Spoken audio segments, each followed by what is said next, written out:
Hello everyone, it's MA. Happy New Year. It's January 1st. Wasn't going to do a year-end wrap-up or New Year wrap-up, but well, I'll tell you why I'm making this video for a couple of reasons. I right now am packing to go to a 2-week residency at an artist colony / writer's colony, and I am waiting for my COVID test to run its course. So I'm just gonna talk while I try not to stare at that test strip in total anxiety. Yeah, so Happy New Year, everybody. I had kind of a haul-less December, so I think maybe I'll just talk about that for a minute. So I started working with the Cantigee, we don't know how to pronounce it yet, Oracle, and I think it kind of came in at a turning point. I got that at the very beginning of December. And I'm not saying the word depth here. I think what I've been feeling and experiencing is a kind of more careful examination of the intention and the source of some of my urges to purchase things. Again, I'm talking about myself. This is nothing on anyone else. And I just kind of lost the urge to bring in new stuff as I stopped to think what was making me want them, right? So yeah, simple enough. So I've started doing, like, on the solstice, I started doing the 1 card a week study with that deck, and I'm just loving it. And I already showed it, so I'm not going to show it again. So here's just a few things. I'll put that card to the side. At the same time that I got that Oracle, I picked it up because I had an Amazon gift card. And at the same time, I finally broke down and I did get myself one of these resin incense burners that has the tea light at the bottom. I guess I have to tip it. I had this like on a wish list for about 1.5 years.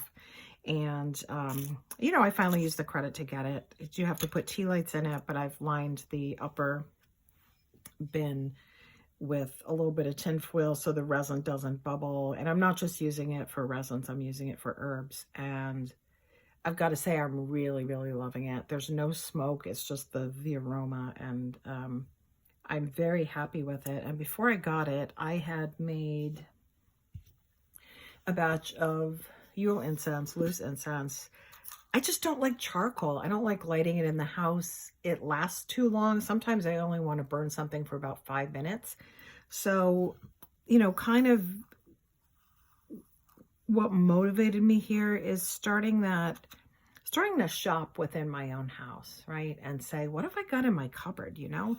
I've got all these botanicals that came in. I was getting the Witch's Roots box for several years. I just canceled it. I think I've kind of outgrown it and I just have too much stuff.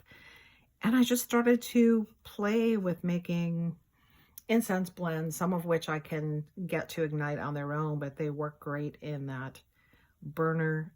This one has, I'm smelling it to remind myself, cinnamon, juniper berries, maybe like the last little crumbs of frankincense that I had, and many months ago, the cemetery that I walk in, there was a giant, like half of a pine tree that had gotten struck by lightning and fallen off, and the groundskeepers were going to remove it. So my friends and I went over and we stripped off some little kind of kindling pieces of the wood where it broke, but also all the sap had bubbled to the surface and become semi-solid. It looked like sugar. And we brought tins over and scraped them up to gather the pine resin. So I put some of that in there. And I was also inspired, Sandra over at Spirit of Avalon was unboxing the Sons of Asgard Yule stuff that she had gotten. And they don't ship to the US, you know, which is fine. But that inspired me. I upcycled a Sea Witch Botanicals spray bottle, which I love their stuff. But I made a Yule spray with cinnamon, fir needle, and orange. And it's just smelled really great. And I'm just really enjoying kind of seeing what I have and starting to actually work with it instead of accumulating. And this is something I personally went through this year. I've been going through, I guess I would call it a grief process, a grief without death. I have a family member who's been losing some of their faculties, and that's been a lot of transformation as in a lot of things in their life and in our relationship and in the ways we communicate. And there's been times when it's been really hard. It also led to one of my funniest things of the year that happened to me. There was a year where not a year, a day we had a particularly difficult visit. And the next day I was really trying to accept all the emotions, and it was a Monday, and I took a long lunch from where I was working from home that day, and I went to the place I like to walk near me that's a combination of woods, meadow, and you can get right down to the ocean there. And I mean, I was like in another world, I chanted the whole way on the path. I brought, which I don't ever do, incense and a candle and a bottle with me to collect ocean water. I was standing, in the ocean up to my ankles, saluting the sun and accepting the sun and like drawing a circle, the whole thing, sobbing in tears, collecting water in an ocean bottle. And I turned around and I had forgotten, I think it was Rosh Hashanah, but in any case, it was a holiday where there was no school. And I turned around and there was a mother with like 5 children on a rock, just watching me have a mental breakdown. And so that was something that was so intense and also so hysterically funny at the same time. So that's the spirit that I'm trying to take forward into the new year. And I guess that's what I'm going to say about that. So another funny little thing that I've been doing by shopping my house is, in addition to my daily card draws, so the perfume company Black Phoenix Alchemy Lab, when you buy a bottle of oil from them, they throw in a bunch of imps, which is their sample size, what they call them. And when you get the free imps, they're frimps. And I realized I had a whole stash of these. And I guess maybe from, being home during COVID, I wasn't really perfuming. And I decided, what, as part of partially like a glamour magic uplifting kind of thing, I threw them all in this little container. And so the days where I don't have to go into the office, I will pull one at random. And I'm just kind of keeping track of which ones I use and which ones I like. The days I have to go into the office, I try to be a little more considerate of those around me. And I might pick something that's a little less strong, or, some people get weirded out by patchouli. So I'm just doing little projects like this. It's making me really happy. Last night for New Year's Eve, a couple of friends and I were on the phone together, just a regular phone, not even a FaceTime. And it was their idea because they all have this deck, to each pull one card at the same time and talk about what card we picked. So I got the 5 of Earth from the Witch's Wisdom deck, which I love the image on this card. I just think it's beautiful. But the funny thing is, the message in the book about this card was about recycling and reusing and transformation. And that's what I've been working on with the Canterbury Oracle. So yeah, it was really apt, and I'm just going to enjoy this. I didn't take a picture, but what I did for my it's not really a year ahead spread, but I took the cards from that oracle that aligned with the wheel of the year in the 8 positions, and I laid them out, and for each of the 8 cards, I pulled a card from the Dark Goddess Tarot. So I have a goddess slash deity slash being whose energy I'm focusing on in those 6 weeks increments of the year. So that's been my little thing. So yeah, not a haul. Definitely not a haul time. If you want to really stick around and nerd out with me, I can show you. So I'm packing for my residency, and I have, can you hear the clattering? I have a giant tub of books. So if you would dare to want to know what's in that box, I'll give you a quick recap, okay? Because it's probably an absurd amount. I am definitely packing more books then clothes. And that's tub one. And then I have another tub that's notebooks, notes, art supplies, tarot decks, and other things. Okay. So this is a mixture of like some witchy titles, some just reading titles, and some inspirational titles. So Anatomy of a Witch. I know I did a video several months ago about my book Overwhelm and the order I was going to try to read things. The order and the priority went out the table. I started reading this in December and kind of a little bit looking toward knowing that I was going to have a time where I'm not going to have my stuff with me. And that really got me thinking about working on the spiritual life without any of the stuff, where somewhere where I can't light incense and I can't burn a candle.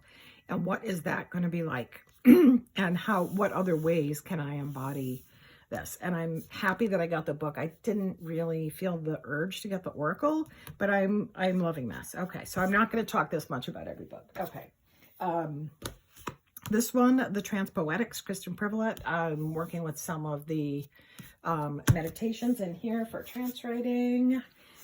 This is kind of a, 25th anniversary. This is Borderlands, La Frontera. It's a kind of hybrid work. You can look it up. It's not really witchy related. This is just a novel I picked up a long time ago, A Monster's Notes by Lori Sheck. Haven't read it, want to have a novel with me. Women in the Middle Ages. This vaguely relates to my project. There's a chapter in here. I think each chapter is on specific women. The first one's Hildegard of Bingen. Yeah, so anyway, working on that. And then Merlin Stone's When God Was a Woman. Then a book of essays by Mary Ruefle called Madness, Rack, and Honey. I think they're actually collected lectures. If you don't know Mary Ruefle, so she is a poet, and she does a lot of altered book writing, and also just is a fabulous writer overall. Some other poetry stuff coming with me. Adrienne Rich, Diving into the Wreck. And Patterson by William Carlos Williams, which is like a single poem book about place, which I'm fascinated to read. Other stuff I'm working with. I'm still going through the exercises in Jenna Matlin's Will You Give Me a Reading? I'm kind of working with this, the Sigil Witchery book. I think I had said I was going to plan to bring that with me, so I put it aside. Okay, this is a rando. Funk and Wagnall's New Encyclopedia, Volume 9, from 19 Roman numeral o'clock. I brought this for like collage and altered book writing.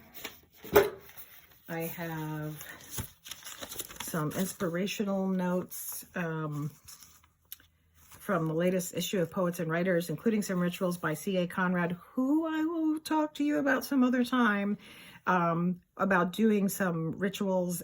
You do the ritual and then you write after you've done the ritual and see how moving your body changes what you write.